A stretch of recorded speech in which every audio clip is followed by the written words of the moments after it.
नमस्कार, माझं नाव नितीन कदम। पैनगंगा नदीच्या पात्रामध्ये सहस्त्रकुंड जलविद्युत प्रकल्पाची उभारणी करण्यासाठी हालचालींना वेग आला।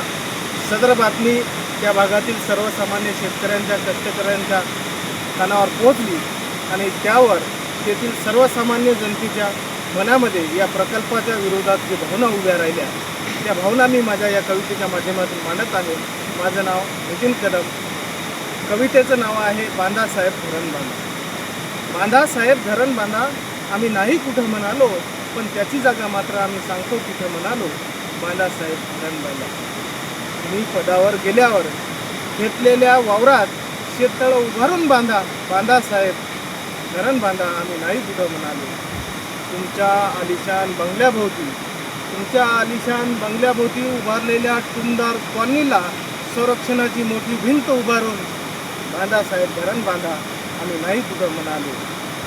कमीच पडला खर्च तर आम्ही वर्गणी करून देऊ आणि तुमच्या बंगल्याभोवती साहेब आम्ही गस्त करून राहू। बांधासाहेब धरण बांधा, आम्ही नाही कुठं म्हणालो। तुमच्या बंगल्याजवळच पॉवर हाऊसचं केंद्र उभारू आणि सर्वसामान्यांना वीज देऊ। बांधासाहेब धरण बांधा, आम्ही नाही कुठं म्हणालो। पैनगंगा नदीचं पात्र सोडून बांधा। बांधासाहेब धरण बांधा, आम्ही नाही कुठं म्हणालो। बांधासाहेब धरण बांधा, आम्ही नाही कुठं म्हणालो। धन्यवाद।